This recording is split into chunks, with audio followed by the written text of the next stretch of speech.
Bonjour à tous, donc là un petit problème sur les dérivés et optimisation. Un problème qui a l'avantage donc de montrer l'intérêt de l'utilisation des dérivés dans certains problèmes. Voilà, donc voici l'énoncé.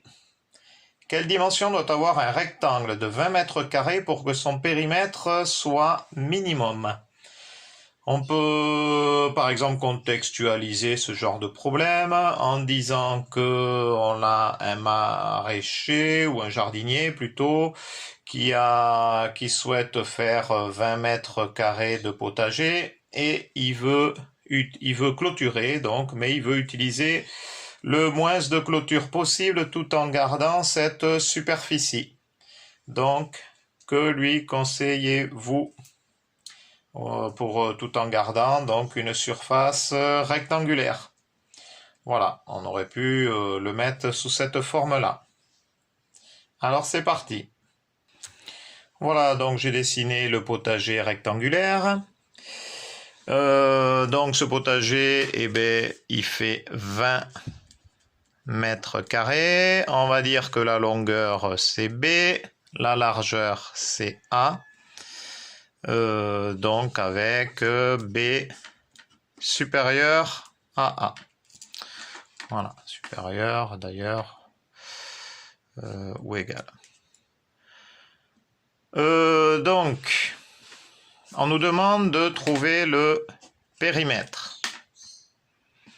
Donc on va dire périmètre. Le périmètre c'est quoi? Eh bien c'est B plus A plus B plus A. Donc c'est égal à 2B plus 2A. Ok, ça ne nous avance pas plus. Par contre, on va utiliser donc les données du problème. Alors, on nous dit l'air fait 20 mètres carrés.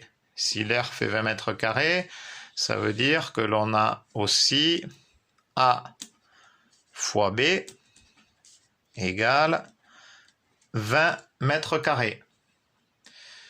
Alors, ok, là on voit que on pourrait remplacer, du coup on va remplacer le B par A grâce à ça. Donc on va dire que là, si A fois B égale 20, ça veut dire que B égale 20 sur A. Donc si B égale 20 sur A, du coup le périmètre, là je simplifie, je vais mettre P, périmètre égale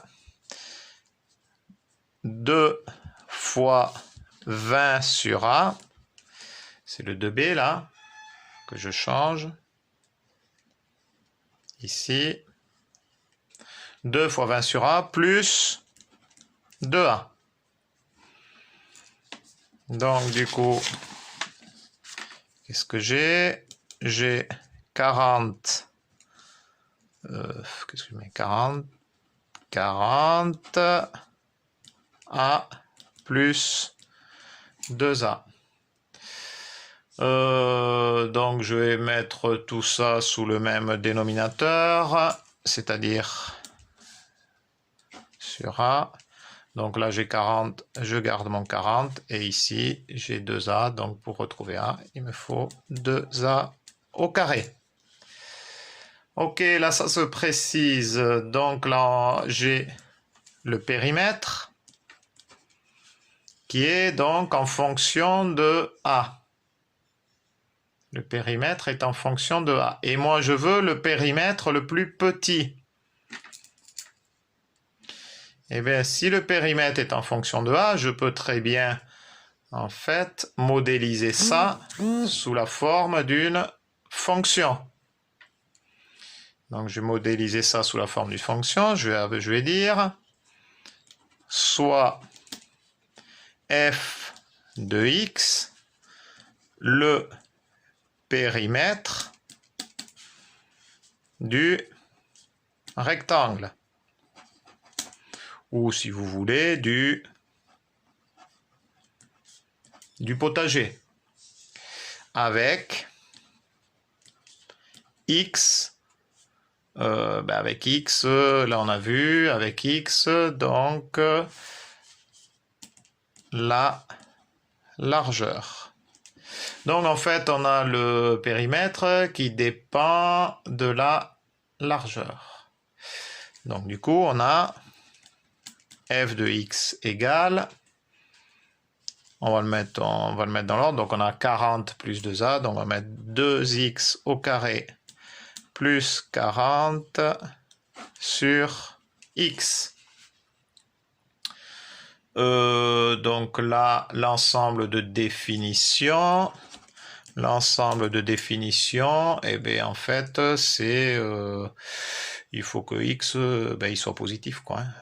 Donc il faut pas que ce soit qu'il soit négatif. Donc en fait, c'est on va dire c'est l'ensemble des réels positifs et même non nuls, quoi. Non nuls et positifs. Voilà. Donc à partir de là, il y a une première résolution à faire, une première méthode, je veux dire. Donc il y a la méthode graphique. On va faire méthode graphique. Il y a ensuite la méthode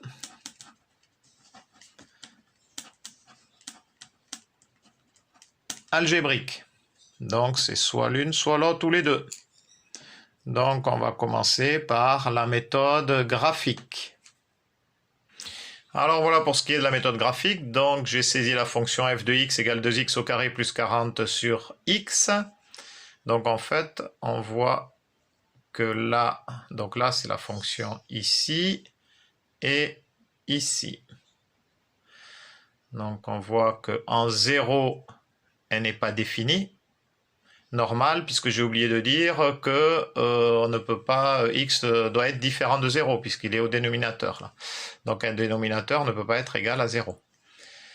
Ok, donc là on voit que limite droite à 0 c'est plus l'infini, limite gauche à 0 c'est moins l'infini.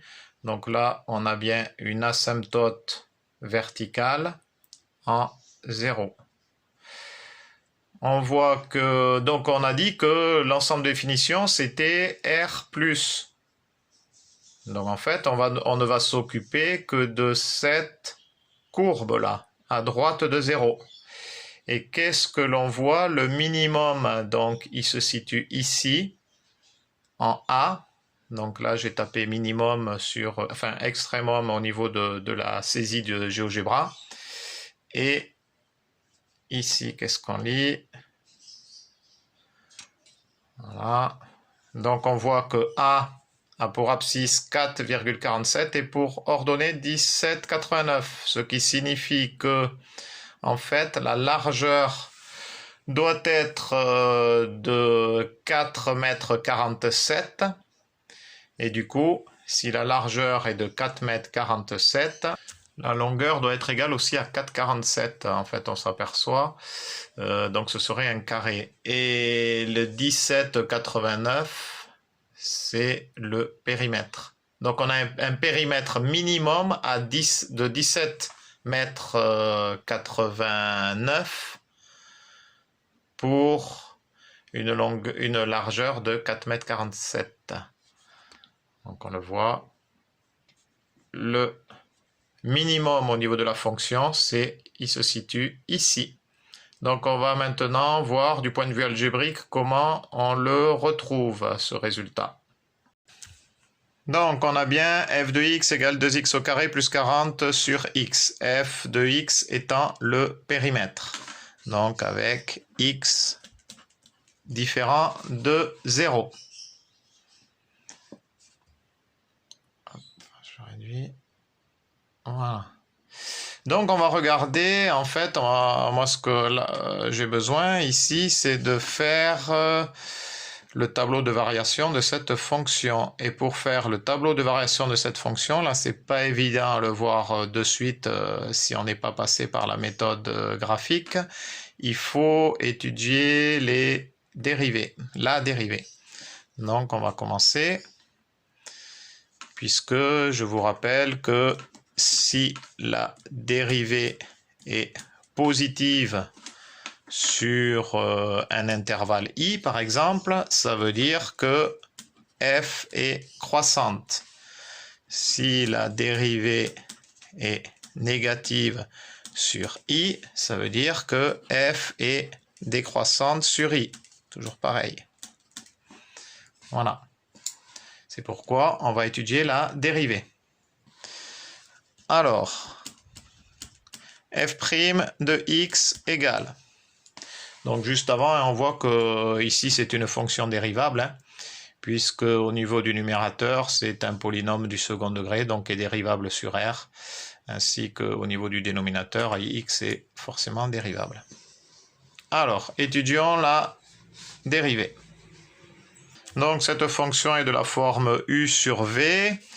Donc forme u sur v, je veux un petit rappel.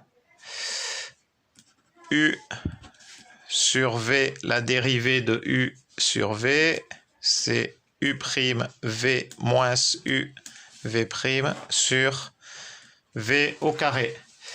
Alors, pour s'en rappeler, le moins, hop, moins mémotechnique ici. Alors avec, dans ce cas-là, on a u de x égale 2x au carré plus 40. Et v de x égale x. D'accord? Donc voilà, il n'y a plus qu'à utiliser la formule. Donc u', donc c'est 2x au carré, donc ça fait 4x, et 40, on tombe à 0, donc là ça fait f', donc ça fait, là je ne vais pas trop avoir la place, oui. 4x u'v fois x moins u, 2x au carré plus 40, moins u, v'. Et v', ben c'est x, quoi. V' c'est 1, ici. Donc sur x au carré. V au carré, x au carré. Ok, donc du coup, f' de x égale, on va mettre en forme un peu tout ça, 4x au carré, donc là j'en ai la parenthèse, attention, au signe, moins 2x au carré, moins 40 sur x au carré. Donc, f' de x égale 2x au carré moins 40 sur x au carré. Voilà, donc il faut étudier le signe de cette fonction. Alors, avant d'étudier le signe de cette fonction, il faudrait savoir où c'est qu'elle s'annule. Alors, cette fonction, elle s'annule en...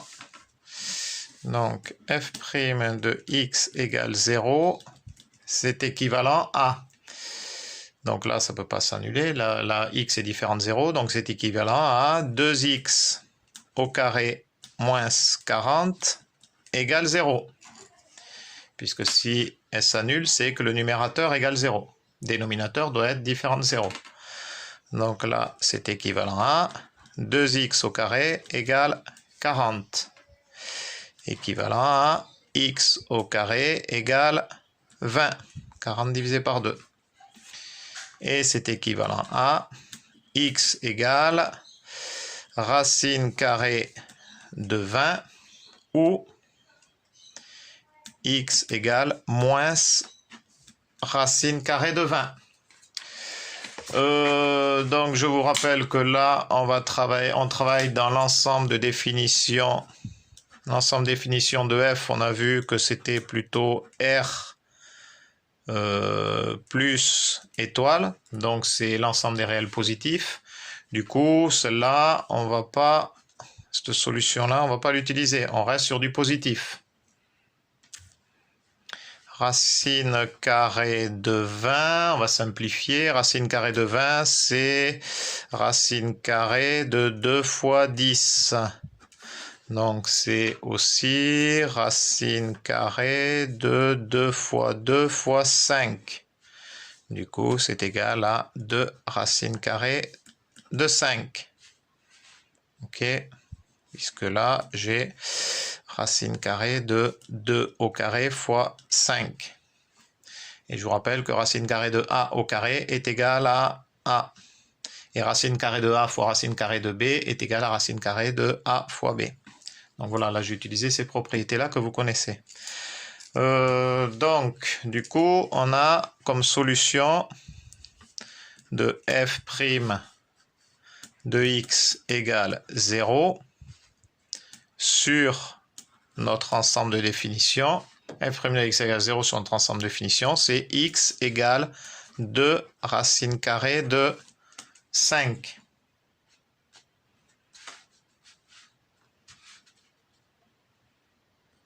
Donc, du coup, je vais faire mon tableau de variation. La fonction, donc, on a dit qu'on la définissait, l'ensemble de définition, c'était de 0 à plus l'infini. 0 était exclu, donc on va l'exclure. Voilà, on l'exclut. Là, la fonction s'annule, enfin, la dérivée s'annule en 2 racine carrée de 5. Voilà. Donc là, il faut étudier les signes de la dérivée. Donc la dérivée, c'est celle-ci. Donc au niveau du dénominateur, eh bien, on a un carré, hein, c'est x au carré. Donc celui-là, il est positif. OK. Et même strictement positif. Donc en fait, le signe de la dérivée, il va dépendre du numérateur. Alors là, on voit qu'on a un polynôme du second degré. Donc si on a, alors là il y a plusieurs façons hein, pour voir le signe du numérateur là quand on a un polynôme du second degré. Polynôme du second degré, donc on voit que là le coefficient devant le x au carré il est positif. Donc on sait que la parabole elle va avoir du coup cette forme là. Voilà. Donc ça c'est l'axe repère orthogonal, orthonormé. Ici, on sait que la dérivée va s'annuler en 2 racine carrée de 5. Et on a vu aussi qu'elle s'annulait en moins 2 racine carrée de 5. Donc, on voit bien que là, ici, on a notre origine du repère qui est 0. Donc, on voit bien que de 0 en 2 racine carrée de 5, on est en... La fonction est négative ici, en dessous de l'axe des abscisses, positive au-dessus. OK? Donc du coup, ici, elle est négative. Et au-dessus de 2 racines carrées de 5, au-dessus, elle est positive. D'accord? Donc ici, elle est positive. Du coup, la fonction, elle est décroissante de 0 à 2 racines carrées de 5 et elle est croissante de 2 racines carrées de 5 à plus l'infini. Ce qui en fait correspond bien à ce que l'on avait trouvé sur GeoGebra. Elle est bien décroissante de 0 exclu jusqu'à 2 racines carrées de 5 et croissante de 2 racines carrées de 5 à plus l'infini. Sachant que 2 racines carrées de 5, c'est x égale 2 racines carrées de 5, c'est l'abscisse du point A que l'on voit, dont l'arrondi est d'environ 4,47. 4,47 est environ égal à 2 racines carrées de 5. Nous avons donc bien la preuve que 2 racines carrées de 5 est la largeur qu'il faut avoir au niveau du rectangle, du potager si vous voulez, pour avoir le périmètre minimum tout en conservant une aire de 20 mètres carrés. Et donc du coup là, ici, pour connaître donc le périmètre que l'on aurait avec 2 racines carrées de 5, il faut faire f de 2 racines carrées de 5, et on avait vu que ça donnait environ 17,89, 17,9. Donc ça, il suffit de le remplacer au niveau de la fonction. Ici, si je fais f de 2 racines carrées de 5, je trouverai donc 17,89 environ. Ben, faisons-le après tout. Hein. Allons jusqu'au bout. F de 2 racines carrées de 5, c'est donc égal à 2 fois 2 racines carrées de 5 au carré, plus 40 sur 2 racines carrées de 5. Ce qui donne, donc ici on a 2 fois 2, 4. Racine carrée de 5, le tout au carré ça fait 5. Donc 2 fois 2, 4. 4 fois 5, 20. Donc on a 2 fois 20 plus 40 sur 2 racines carrées de 5. Ce qui donne donc 40 plus 40, 80 sur 2 racines carrées de 5. 80 c'est 2 fois 40, donc 2 fois 40 les deux ils vont s'annuler. Hop, donc là il y a 2 fois 40 sur 2 racines carrées de 5 et 2 s'annulent. Donc on a bien f de 2 racines carrées de 5 égale 40 sur racine carrée de 5. Oui, ça on peut encore le simplifier puisque faut avoir le réflexe d'enlever les racines carrées au niveau du dénominateur. Donc je vais multiplier en haut et en bas par racine carrée de 5. Ça me fait 4 fois racine carrée de 5 sur racine carrée de 5 fois racine carrée de 5. Du coup, j'ai 40 racines carrées de 5 sur 5. Puisque là, j'ai racine carrée de 5 fois racine carrée de 5, ça fait racine carrée de 5 au carré, donc ça donne bien 5. Et 40 divisé par 5, c'est 8. Donc, on a bien 8 racines carrées de 5. Voilà. F de 2 racines carrées de 5 égale 8 racines carrées de 5. Et que nous donne la machine à calculer? Voilà, 8 racines carrées de 5 égale 17,8888. Donc c'est bien 17,89 environ. Donc on a bien...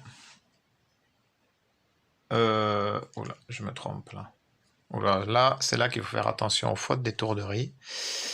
C'est ça, c'est une grosse faute d'étourderie que je viens de faire, puisque 17,89 correspond au périmètre. Donc A est égal à 2 racines carrées de 5, qui était égal environ à 4,47, donc 4,5 mètres.